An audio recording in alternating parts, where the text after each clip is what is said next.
Pastor intolerante fica perseguindo, perseguindo, perseguindo.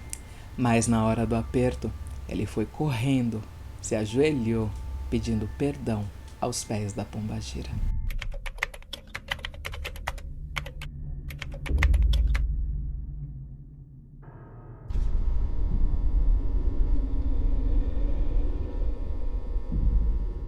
Oi, eu sou Pérola de Iemanjá. Não esquece de deixar seu like, de deixar seu comentário, já que o algoritmo não é macumbeste.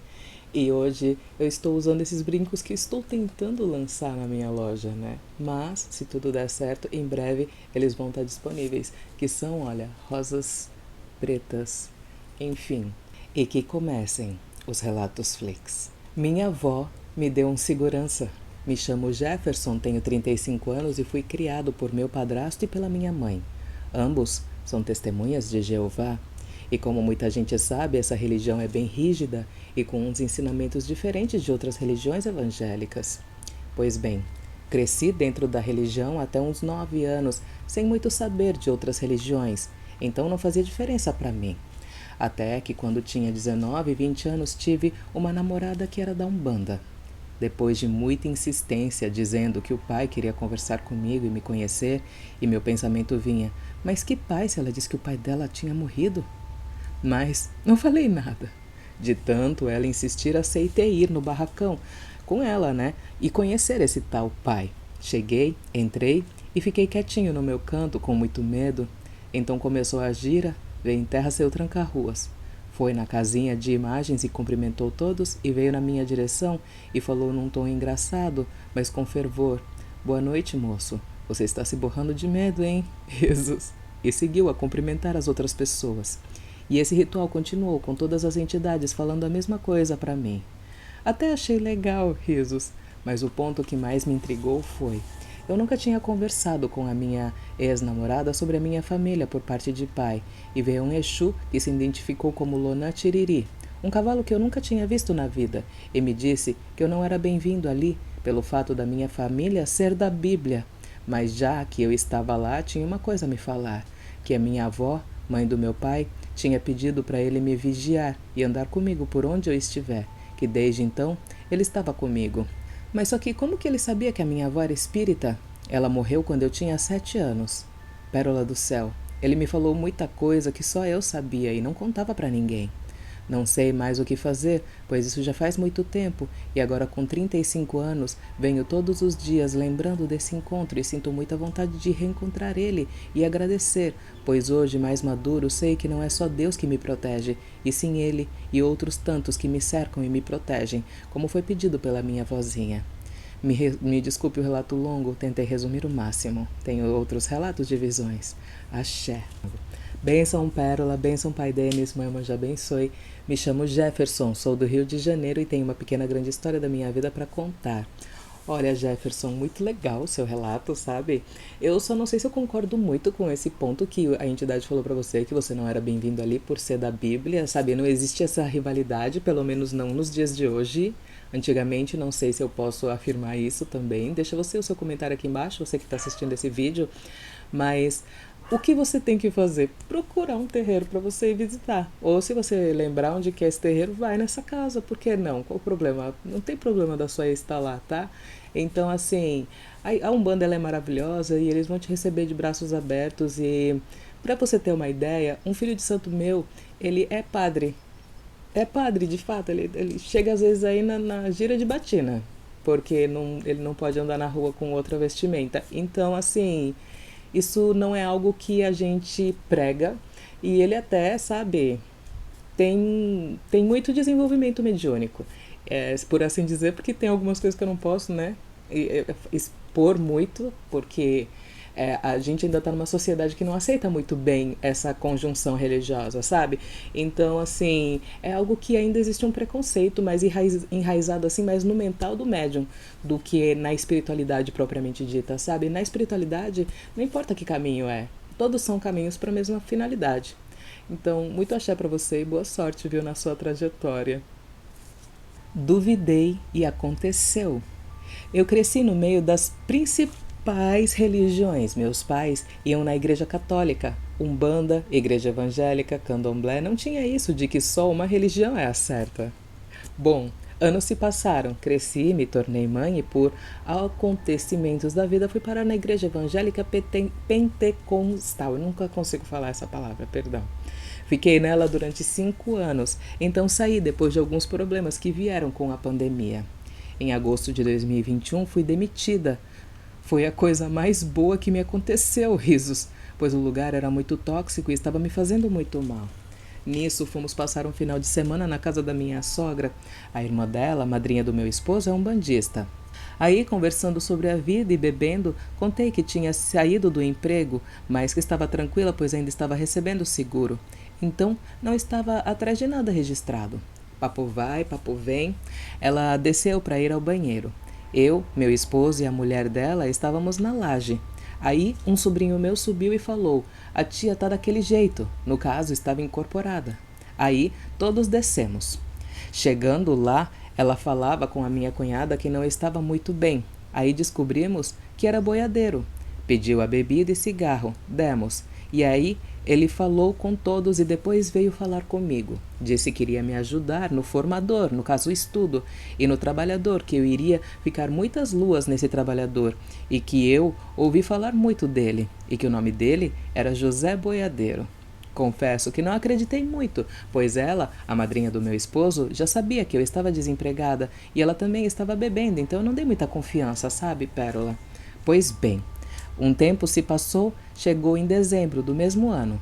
Arrumei um emprego, fiquei passada e ainda não era registrado. Fiquei muito feliz, pois ainda estava recebendo o seguro.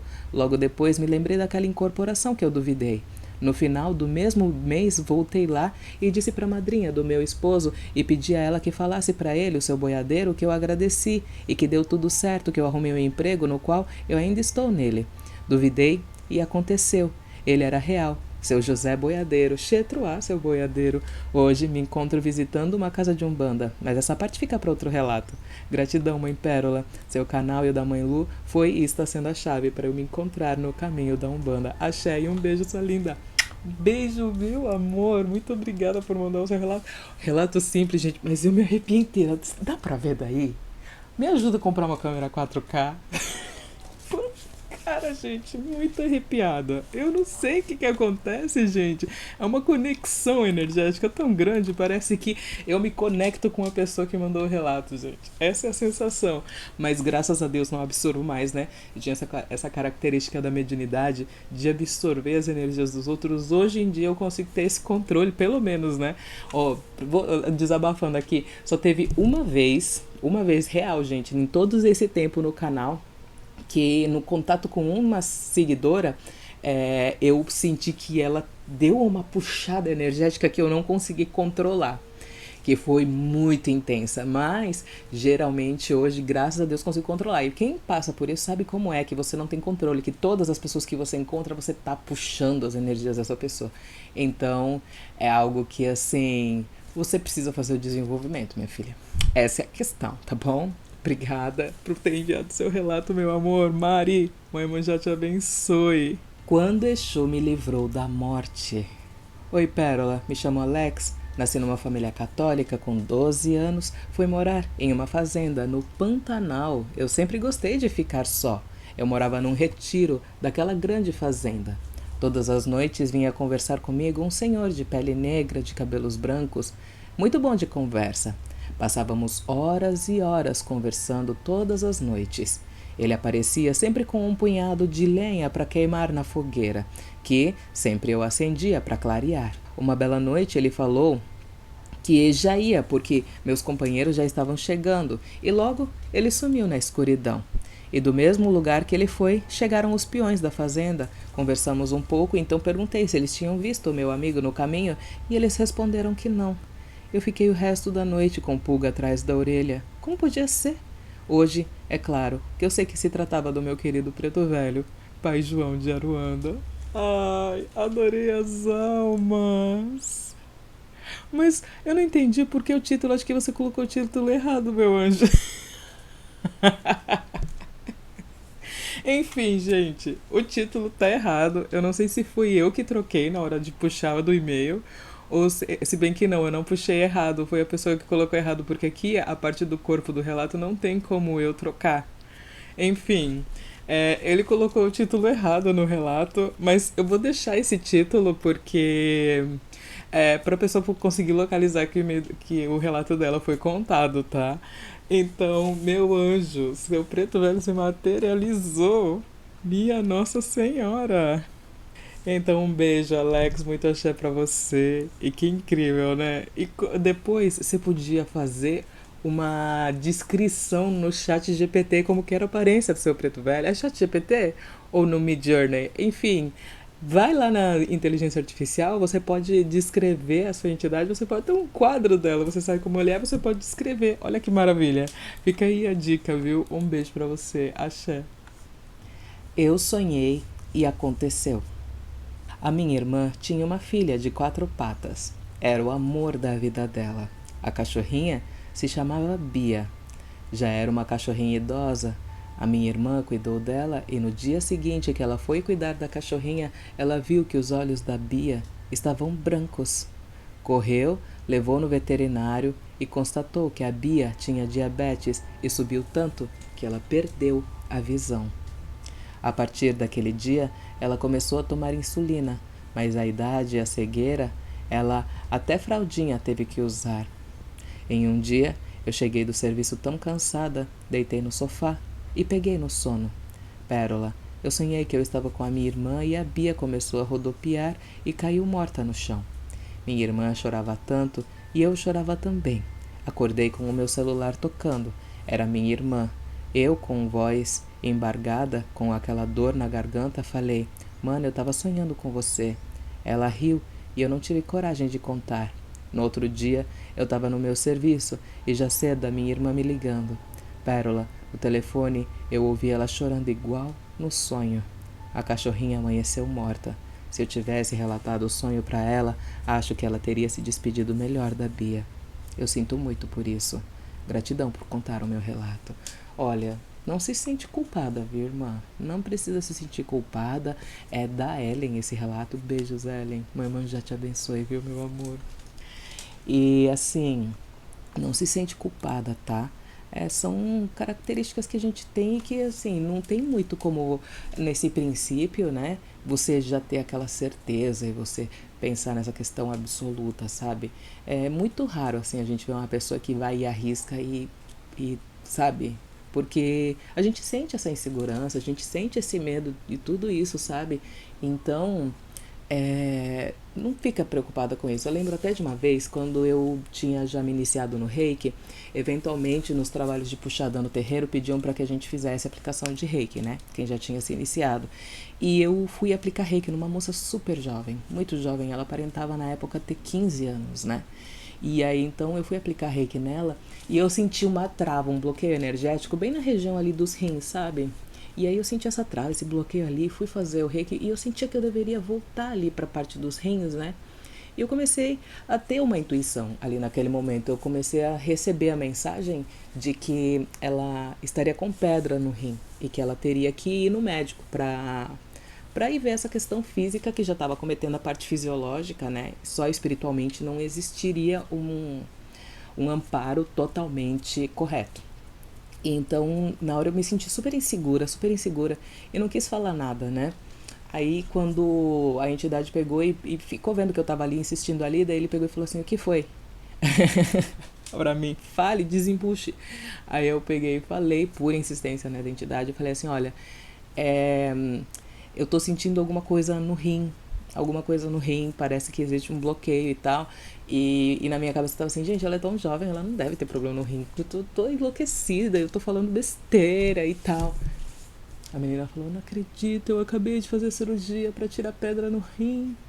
E eu tava com medo que o médico falou que a pedra poderia retornar e não sei o que e tal. E eu fiquei assim, uai. Entendeu? Então essas coisas elas acontecem justamente para validar a nossa fé na gente mesma, sabe? E é muito difícil a gente aceitar, todos nós temos essa relutância. Então, muito axé, irmã. Beijos. O dia que um obsessor se manifestou em casa. Hoje venho deixar o meu relato, que vamos dizer, Foi a porta de entrada para eu seguir a minha caminhada na Umbanda. Por muitos anos eu fui da igreja evangélica por conta da minha mãe me levar desde pequeno, e lá havia muitas das manifestações demoníacas. Então, chegou um tempo que não me surpreendia mais quando alguém manifestava. Às vezes achava até que era encenação. Enfim, os anos foram se passando e comecei a conhecer outras religiões, até que conheci a Umbanda. Comecei a estudar muito sobre a religião e me apaixonando cada vez mais, pois muitas coisas que passei quando era criança e adolescente eu descobri que não era coisa da minha cabeça, mas sim mediunidade. Eu via muitos espíritos, vozes e sonhos que viravam realidade, e a religião explicou muito disso. Meu próximo passo então era conhecer uma casa e seguir na religião se tudo aquilo que estudei fosse verdade. Mas tinha muito receio, porque eu via muito sobre casas que só utilizavam o nome da religião para fazer coisas erradas, e eu pedia muito para os guias e Deus me darem a direção certa. Em um certo dia, meu irmão levou uma menina que ele ficava lá para casa. Pérola, a menina quando entrou em casa já estava completamente bêbada e carregava uma garrafa de vinho. Ele, por sua vez, ia nesse dia, que era um sábado, para a igreja e deixou ela comigo para eu cuidar dela enquanto não voltava. Eu estava sentindo uma coisa muito ruim. Era um formigamento na parte esquerda do meu corpo e uma sensação de que iria acontecer alguma coisa muito ruim. Então, em um dado momento, eu estava no computador. Ela sentou do meu lado e começou a conversar com um espírito, e cada vez que ela falava, mais forte ficava essa sensação ruim, até que ela abaixou a cabeça e começou a pedir minha ajuda. Naquele momento, eu percebi que não era mais ela. Então, falei, vem comigo, e levei ela para o meu quarto, onde eu sempre tive o costume de fazer as minhas orações. Coloquei uns pontos para tentar ajudar em algo. O primeiro ponto era de Oxalá. Não aconteceu nada. O segundo ponto era de Preto Velho. E nada. O terceiro ponto era um ponto de Exu. Pérola, quando esse ponto começou a tocar, a menina manifestou e começou a gritar. Tira essa música, tira agora. Eu fiquei sem reação, não sabia o que fazer.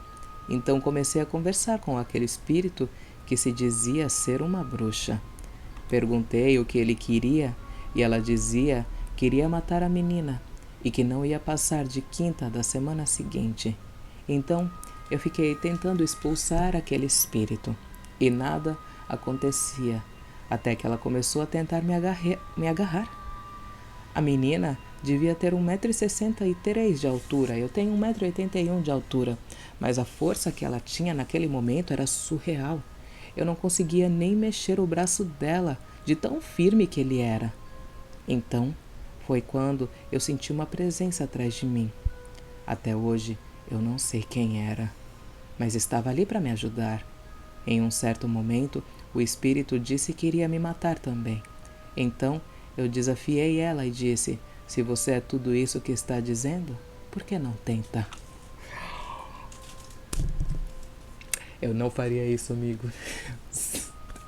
Não recomendo, não faça isso em casa, crianças. Foi quando ela disse, você me desafia porque sabe que tem um ser de luz atrás de você. Se ele não estivesse aí, eu acabaria com você. E foi quando ela quase se jogou pela janela. Eu corri e segurei e disse que mal algum ela iria fazer para essa menina. Então eu liguei para o meu irmão e disse o que estava acontecendo. Ele veio correndo da igreja que era próximo de casa. Chegando, viu a situação e então pedi para chamar o pastor, porque eu não sabia mais o que fazer. Para você ter uma ideia, até a polícia foi chamada porque acharam que estávamos batendo na menina. Mas o policial viu a situação e foi embora correndo. Enfim, o pastor chegou em casa e ficou quase 30 minutos para expulsar aquele demônio. Após esse ocorrido, eu fiquei abismado e decidi que era hora de eu começar a desenvolver em uma casa de Umbanda. Comentei com um amigo no dia seguinte sobre isso que aconteceu em casa e ele disse, a minha mãe frequenta uma casa de Umbanda, posso ver com ela para você ir um dia conhecer. Eu fiquei em choque, pois foi algo tão rápido e parece que foi planejado, sabe? Fui convidado para ir conhecer. A gira corre dia de sábado. Eu passei a semana toda ansioso para esse momento. Quando chegou o dia e que eu entrei naquele terreiro, soube que valeu a pena eu esperar tanto tempo e me preparar para aquilo. Nessa época, era no meio da pandemia, então por isso a casa só tinha eu e meu amigo de assistência. Então pude desfrutar de tudo o que acontecia em um dia de gira, e foi a coisa mais mágica da minha vida. Eu tive a certeza que estava no lugar certo. Fui convidado a participar da próxima gira e eu fui. Quando tive a surpresa, o caboclo-chefe me convidou para ajudar os médiuns no desenvolvimento, ficar ali só de apoio para ninguém cair no chão. E a partir daí continuei indo, e em um mês me chamaram para ficar como Cambone. Pouco tempo depois, já estava desenvolvendo, e o chefe disse que iria ser rápido esse processo, porque a minha mediunidade já estava muito aflorada e precisava ser desenvolvida. Em menos de um ano, já estava fazendo atendimento, até que descobri que sou médium de transporte, e foi quando me disseram que tudo o que eu passei na minha vida até chegar naquela situação da minha casa era uma preparação para trabalhos difíceis que eu iria realizar. E realmente, que trabalho árduo venho realizando junto com os meus irmãos de fé. Mas é muito gratificante tudo o que a gente passa e ver a melhora de nós mesmos e das outras pessoas que nos procuram. Fora do terreiro, realizo alguns trabalhos em desdobramentos com o meu guardião, João Caveira. Mas isso fica para um outro relato. Gratidão por ler o meu relato e parabéns pelo trabalho. Espero um dia poder conhecer sua casa. Beijos, sua linda. Beijos, meu amor. Deixa eu ver aqui. É o relato do Matheus. Oi, Pérola, adoro seus vídeos e estou sempre acompanhando tudo. Venho hoje deixar o meu relato, que vamos dizer foi a porta de entrada para eu seguir a minha caminhada na Umbanda. Ó, mais um relato, me arrepia inteira, gente, não é frio. Ó, até o braço aqui, ó, tá arrepiado, gente. Claro, e esse é o João. Sabe sua força. Obrigada por dar seu relato. Eu achei incrível. Eu achei assim, olha, mas ó, te falar, viu? A menina tem que parar. Como que ficou ela? Ela tem que parar da bebida, hein? Era bom ela parar da bebida e ela também ir procurar aí uma assistência espiritual, sabe? Porque quando você começa a ficar muito vulnerável para esse tipo de entidade e isso começa a ter um pouco mais de constância, né? Porque eu imagino que já existe uma constância para ela já ter incorporado nessa intensidade, sabe? Então, assim, o ideal é que ela procure uma assistência espiritual também, né? Além da assistência aqui na Terra, né? Quanto a essas questões do álcool. Enfim, espero que estejam todos bem, tá? Muito axé pra você. Obrigada, Matheus. O dia que o Exu me avisou sobre a morte da minha avó. Eu nasci em Campinas. Minha família sempre foi uma família cristã. Tive a opção de ir morar com a minha mãe em São Paulo quando pequena, mas não quis. Eu e minha avó, a gente tinha aquela ligação maior, sabe? Bom, tudo começou quando eu tinha só 14 anos. Foi no mês de fevereiro de 2020. Um dia normal. Eu estava varrendo o chão porque lá fora tinham muitas folhas e veio uma voz na minha cabeça que disse: vai acontecer uma coisa ruim. E eu chorei muito, como se eu soubesse o que ia acontecer, sabe? Eu enxuguei as minhas lágrimas e fingi que nada tinha acontecido. Passou um dia, a voz voltou e disse novamente na minha cabeça que a minha avó iria morrer. Eu pensei comigo mesma: ah, deve ser besteira da minha cabeça. Passou um tempo e passando em um corredor da minha casa e no quarto do meu avô, eu vi uma pessoa vestida com uma roupa tipo da morte, sabe? Aquele capuz, aquela capa longa e preta, sentada na cama, segurando uma foice. Eu só pisquei meu olho e aquilo sumiu. Um dia depois, o pensamento veio mais forte na minha cabeça. Sua avó vai falecer. Foi aí que eu ouvi de novo no corredor, onde ficava minha cachorra. O corredor levava para o portão de saída e entrada. Eu gritei dentro da minha cabeça: sai daqui, por favor, sai! Eu achei que estava vendo o demônio, Pérola. Isso, acho que foi na quinta, e a minha avó e eu sempre fomos na igreja no dia de sexta e domingo de manhã, tipo 5 ou 6 horas. Em uma sexta, quando íamos andando ao ponto de ônibus, ela quase caiu e reclamava muito de dor ultimamente. Ela estava meio mal, depois dela quase ter caído, ela disse: Senhor, me leva.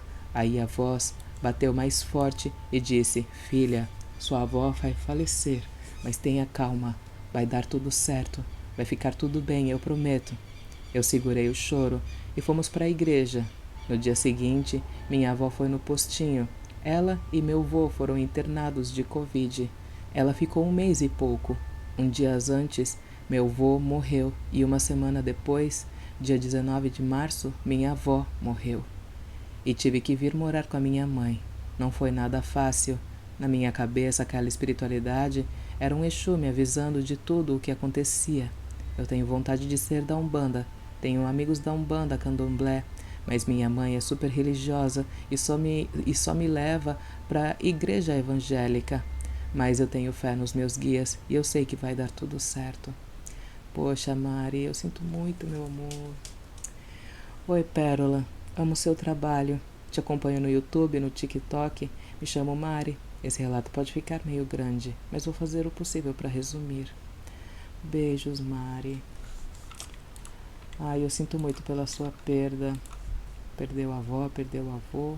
E, recebeu o aviso, que o aviso é o acalento, né? É o alívio, é pra ajudar na conformidade de quem fica, né? Porque eu só consigo perceber essa finalidade, né? Para fazer com que a pessoa já vá se preparando, já vá ficando estruturada para isso que vai acontecer, porque não é fácil para ninguém. Então, muito axé, irmã. Obrigada por ter mandado o relato. Dá o passo, que Exu dá o chão. Oi, Pérola. Lembra da menina da história do Egum versus o Capa Preta? Sou eu novamente e trago boas notícias. Primeiramente, seu Capa Preta é realmente meu Exu. E segundo, eu finalmente entrei para a Umbanda. Mas a história toda foi muito, muito delicada. E é isso que eu vou contar aqui nesse relato. Um relato que espero que dê para a esperança a quem precisa. Depois daquele ocorrido, muita coisa na minha vida veio mudando. Eu mudei de emprego e encontrei pessoas que meus laços foram fortalecendo conforme o tempo passava. Eu vou contar um pouco da minha história. Desrespeito, ameaça, intolerância religiosa, fobia, reinavam em casa, na casa que eu morava, no caso com os meus pais biológicos. Mas enquanto eu usava uma máscara, não me sentia em zona de perigo. Mas chega uma hora que quando você vai encontrando a sua verdadeira identidade e aprendendo a amar ela, a máscara que você segura na frente do rosto vai começar a ficar pesada, sabe? Quase insuportável de segurar. E eu não tinha ainda condições de sair de casa. Imagina o inferno. Uma luz se acendeu na minha frente. Uma colega de trabalho e a namorada dela ofereceram a ideia de eu ir para a casa delas dividir o aluguel. Estava quase decidida, mas no final nós não moramos juntas naquela época. A vida seguiu, a loja fechou e eu comecei a caçar outro emprego, tentando esperar o tempo certo para sair de casa, mas as coisas começaram a piorar. Cada pequeno desrespeito, um mísero grito, uma pequena virada de olho vindo daquelas pessoas era o suficiente para desencadear crises em mim. E como minhas crises de raiva não dariam boas consequências, eu sempre pendia para a tristeza, o que me destruía da mesma forma, ou até bem pior. Eu não tinha nenhuma condição de sair de casa. Estava começando a entrar em desespero. Alguma hora, merda ia dar. Era metade de janeiro desse ano. E eu, deitada na minha cama, chorava muito, muito mesmo, implorando para o seu Capa Preta que me tirasse de lá o quanto antes, pois não queria fazer nada de errado e o que mais temia, não queria ficar em situação de rua. Agora era fevereiro. Uma empresa me iludiu, me garantiu o emprego e eu chorei agradecendo, para uma semana depois darem a notícia que não passei em uma das últimas etapas. A tristeza me pegou primeiro e depois um completo pânico. Eu estava na laje de casa e chorando de cabeça baixa conversando com ele. Pai, eu sei que se eu não passei nesse trabalho é porque não tinha que ser, mas eu tô triste, tô preocupada, eu não sei mais o que fazer, eu não tô aguentando mais, eu preciso sair daqui. Por favor, me tira daqui ainda esse mês, pai. Eu não quero ir pra rua, eu não quero apanhar, eu não quero acabar com a minha vida. Muito bem, final de fevereiro chegou e eu consegui um emprego. Não era exatamente o que eu gostava, mas era fácil e tinha um bom salário. Então eu aceitei, até que no começo de março chegou. E eu não acreditaria em mim, nem mesmo em entidades se me dissessem o que aconteceria em apenas uma semana. Em uma gira que eu fui escondida, uma preta velha me deu uma imagem da Nossa Senhora. Me pediu para conversar com ela todas as noites, que estava comigo. Eu falei para ela que aceitava, mas não poderia deixar em cima da mesa ou ao lado da cama, pois meus pais biológicos, se eles vissem, daria uma confusão, que poderiam pegar e quebrar ou jogar fora. Pérola, o rosto da preta velha mudou para uma seriedade que eu nunca vi. Ela me encarou e disse com firmeza que se eles ousassem tirar a santinha de mim, eles iriam se ver com ela. Bem, adivinhe, minha mãe biológica tirou ela de mim. Tirou e ainda teve a ousadia de deixar o pano que eu escondia ela dobrado na cadeira do meu quarto para que eu pudesse ver. Mas como o marido dela estava em casa sempre no mesmo horário que eu, tive que engolir em silêncio por alguns dias. Quando a oportunidade surgiu, a questionei e a gente discutiu muito feio. Cheguei a jogar a xícara que tinha dado de presente de Dia das Mães do outro lado do terreno, falando que aquilo era tudo menos amor. A briga foi longa, mas o que mais me pegou foi ela dizendo: se você quer se virar contra mim só por causa disso, então faça. Eu não me importo. Eu fiz o que o meu coração pediu. Aquilo doeu tanto, mas tanto, Pérola. Eu me fechei no quarto o dia inteiro, apenas chorando e sem falar com ela. Pois bem, a noite chegou. Eu estava mais controlada quando meu pai biológico chegou. Ele me cumprimentou e passou o resto da noite no quarto deles. Eu achava que teria mais uma noite normal, mas não. Eu fazia símbolos de proteção embaixo do pé para dormir e evitar aqueles sonos perturbadores, como antes do caso do seu capa preta, e fazia lá justamente para ninguém ver. Eu normalmente estava de meia ou com os pés para o chão, mas que estava deitada na cama, sem meia e sem perceber, com o pé virado para a porta, deixando o símbolo completamente visível. E aquele desgramado viu. O meu coração disparou como nunca. Eu corri para limpar o pé enquanto ele já em poucas palavras me desestabilizava. Ele foi para o banho e implorei para que ele esquecesse o que aconteceu, mas não aconteceu. Algo horrível aconteceu, Pérola. Meu pai, o biológico, olhou nos meus olhos e disse que aquilo não ia ficar assim, que ele estava de olho em mim agora. Me acusou de fazer parte de uma seita. Eu tentei explicar que não era, tentei falar que era de uma série, mas ele não largava essa ideia e o gatilho final foi acionado. Ele ameaçou me internar em uma clínica. Quando fiquei sozinha no quarto e vi que estavam me levando direto para o fogo, me agarrei à frase que é o título desse relato e tomei a decisão mais difícil da minha vida. Dá o passo que o Exu dá o chão. Na manhã seguinte, com apenas uma mochila, uma sacola e a roupa do corpo, eu saí de casa. Implorei àquelas minhas amigas que, se eu não encontrasse uma casa em uma nova semana, o meu dinheiro não pudesse mais bancar um quarto de hotel pelas noites, implorei para que elas me deixassem dormir lá até encontrar outra casa, pois eu não tinha para onde ir. Assim, me toca muito, gente. Como que um pai e uma mãe faz uma coisa dessa, gente?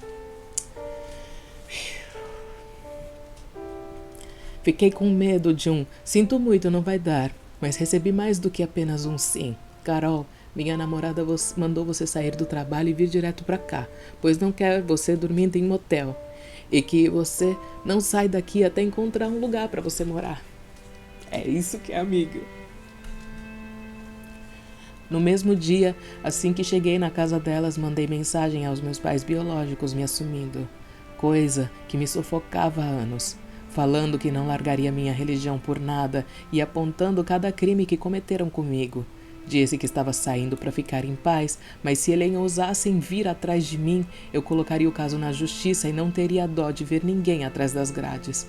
O processo foi caótico. Eu me sentia uma intrusa na casa das minhas amigas, tinha crises fortes, chegava em casa bêbada ou dorgada por algumas noites, me culpava. Minha cabeça estava horrível e meu corpo ficando doente. Mas como eu pedi para os meus guias para sair, certo, e para evoluir, os caminhos que eu tentava fazer coisas erradas foram se fechando, me dando a única rota: fazer o correto. A cada gira que eu ia, eu pedia conselhos e então, sendo minha base para essa nova caminhada. Felizmente, não paramos por aqui. Aconteceu algo além do que eu esperava. Uma das casas do quintal das minhas amigas foi desocupada e eu não apenas consegui uma casa de aluguel barato, já na casa deixaram um guarda-roupas e uma geladeira, o que me ajudou muito a economizar e poder focar em comprar outras coisas. E não apenas isso, Pérola. No dia seguinte, quando fui mostrar a casa para uma das meninas, o vizinho ofereceu alguns móveis que ele não queria, um rack, uma cômoda e um sofá. Além disso, havia conseguido comprar um sofá que eu queria e um fogão a um preço bem baixo. As mães das minhas amigas estão me dando coisas e oferecendo todo o apoio do mundo, o que me deixa muito grata e feliz. Ainda existe bondade no mundo, né, gente? E para finalizar, a dona da casa permitiu animais, então fiz algo que estava sendo privada há quase 3 anos. Adotei um gatinho, Pérola. Eu não tinha praticamente nada, nem lugar para ir eu tinha. Só fé em quem me guarda. Eu só tive que escolher entre o medo e a coragem, e foi assustador. Eu chorei pedindo um emprego e eu arrumei um. Eu chorei implorando para sair de lá e eu saí. Eu chorei pedindo proteção e aquelas pessoas não vieram me perturbar. Eu chorei pedindo um lugar para morar e eu consegui. Eu chorei preocupada sobre como conseguir minhas coisas e ele deu um jeito. Eu chorei pedindo uma companhia para não me sentir sozinha e encontrei. Eu chorei e chorei durante anos. E hoje eu sorrio. É que eu me emocionei tanto assim até agora, porque parece com uma coisa que aconteceu comigo. E eu tô me vendo aqui nesse relato. Eu tô me vendo nesse relato, irmã. Eu sinto muito por você ter passado por isso. Eu jamais deveria ter tido uma vírgula sequer de dúvida desde que ele se apresentou pra mim. Eu não tinha nada, Pérola, e agora eu tenho tanta coisa. E mais do que tudo, eu tenho vontade de viver de novo. Eu tenho sonhos, tenho vontade de conquistar as coisas, mas eu não teria nada, nada mesmo, se ele não tivesse comigo.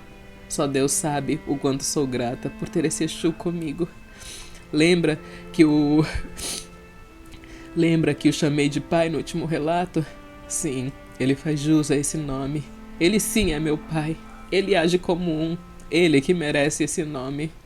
Pérola, eu juro, ninguém imagina o quanto era doloroso ver aquele homem da casa que eu morava ocupar o lugar de pai na minha vida.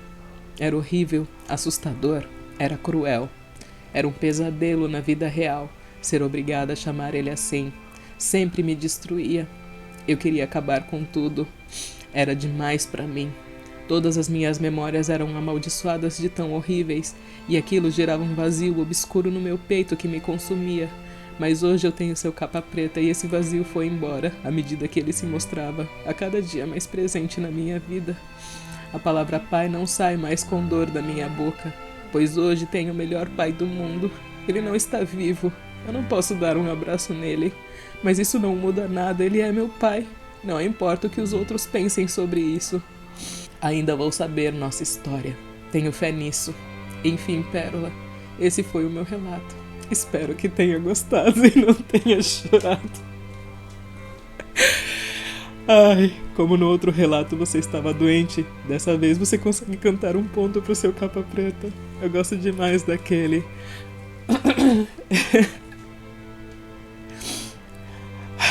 Agora o embargo não me deixa cantar. Mancada, depois de um relato desse, você pediu pra eu cantar o ponto, irmão. Para, calma que eu vou me recompor. Lá na encruza, existe um homem valente. Lá na encruza, existe um homem valente. Com sua capa e cartola, com seu punhal e tridente. Com sua capa e cartola, com seu punhal e tridente. É madrugada, é madrugada, é madrugada, e ele está ao meu lado. Eu vou chorar com o povo. Oh, agora eu nunca mais vou conseguir cantar esse ponto sem chorar. Sua linda, maravilhosa você, viu? Ai, mas se não souber, cante soltar o bode preto. Eu cantei já outra, amiga. Um beijo no seu coração, Pérola. Obrigada pelos seus vídeos de relatos. Eles me salvaram muito daquela casa. Você é luz. Não se permita apagar. Até a próxima. Laroie, seu capo preto. Laroie, irmã. Xé, sua linda. Você é linda, maravilhosa, viu? Ai, eu até tô procurando aqui o contato que eu quero mandar uma mensagem pra você. Ai, ai. Obrigada por compartilhar. Obrigada por edificar. E é como eu disse, assim, me tocou muito o seu relato e principalmente assim, porque por mais que não seja igual, coisas muito, muito parecidas aconteceram comigo. Infelizmente eu não posso expor, né, essas coisas que aconteceram, são muito, muito delicadas, muito graves, assim, bem graves, parecidas com a que você passou aqui. Muito, muito similar, assim. Tão graves quanto, eu diria. Tão graves quanto o que você passou. E assim, eu sei o quanto dói. É isso que eu queria te dizer. Eu sei do que você tá falando, irmã. Então, muito axé. Obrigada, viu? Seu Zé deu uns tapas na cara. Não é à toa que seu Zé usa bengala, gente. Ele usa bengala para ele poder também utilizar de instrumento.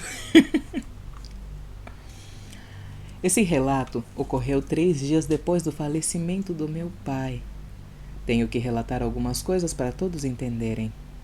Em 2004, morando na Praia Grande, meu pai comprou um Fiat Uno 93-94, na cor da capa de São Jorge, para a gente poder trabalhar, pois a gente trabalhava com prestação de serviço, como instalação de rede de telefonia e redes elétricas residencial e predial. Na minha família, a gente tem o costume de batizar o nosso carro. A gente tinha uma Kombi que batizamos ela de Maria Joana. Já ouviram falar dos dizeres, isso parece casa de Maria Joana? Ou aqui não é a casa da Maria Joana? Queríamos dizer que a Kombi era pau para toda a obra. Fazia mudanças, carregava materiais elétricos, tabloides de supermercados e etc.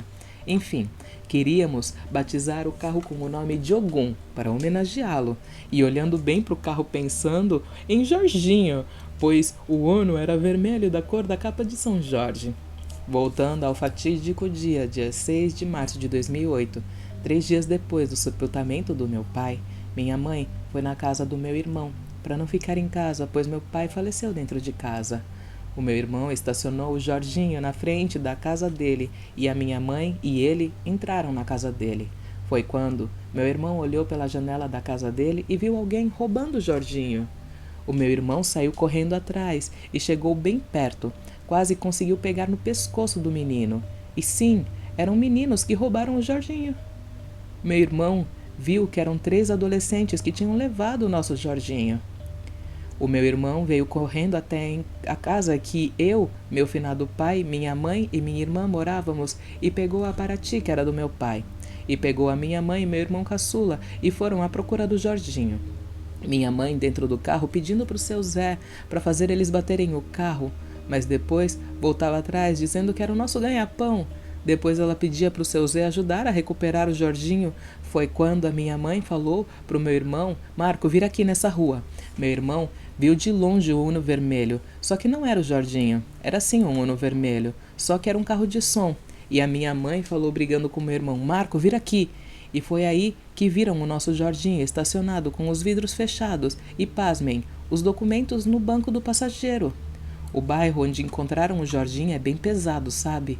A minha mãe e meu irmão ficaram dentro da Paraty, observando de longe para ver se saía alguém da casa, onde o Jorginho estava estacionado na frente. Meu irmão caçula foi até a autoestrada para ver se encontrava algum policial para acompanhar, para pegar o Jorginho com segurança. Minha irmã foi até a delegacia para fazer um BO. Foi quando a minha irmã escutou no rádio do policial que tinham encontrado o veículo. Quando chegaram na delegacia, os policiais, meus irmãos e minha mãe viu um policial falar assim: vocês deram foi muita sorte. Com essas rodas, mais meia hora encontrariam só carcaça. E foi exatamente este tempo de meia hora que meus irmãos e minha mãe encontraram o nosso Jorginho. Enfim, depois de toda a burocracia, finalmente levamos o nosso Jorginho para casa. Minha mãe nos disse que viu seu Zé dando tapa na cara do adolescente que estava dirigindo. E foi quando ele estacionou e saíram correndo. E no dia seguinte, meu irmão, olhando na porta do motorista do lado de dentro, viu que tinha um fluido vermelho ainda fresco na porta do carro. Oh, seu Zé, literalmente seu Zé. Para! Depois ficamos sabendo que foram nossos concorrentes que mandaram roubar o Jorginho e que desviveram os adolescentes por partes, se é que me entende, e jogaram em um córrego, pelo amor. Pérola, estávamos de luto ainda, para ficar bem claro.